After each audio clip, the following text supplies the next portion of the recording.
నిన్నటి నుంచి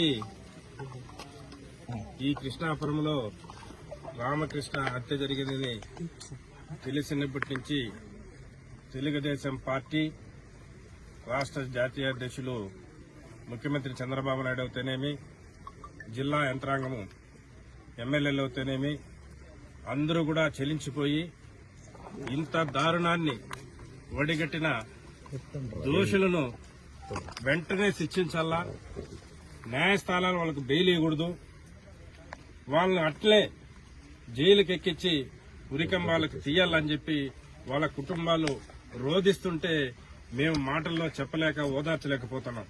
ఎందుకంటే ఈ సంఘటన రాష్ట్రంలోనే ఎక్కడ కూడా జరిగినది.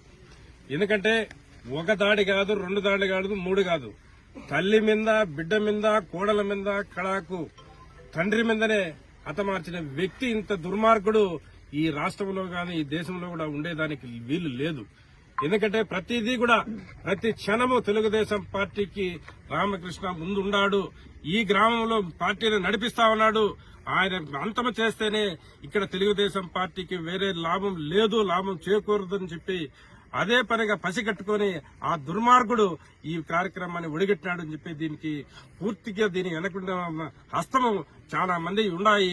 ఇక్కడ వైసీపీ కార్యకర్తలు అవుతేనేమి, ఇక్కడ నాయకులు అవుతేనేమి దీన్ని పూర్తిగా ప్రోత్సహించినారు.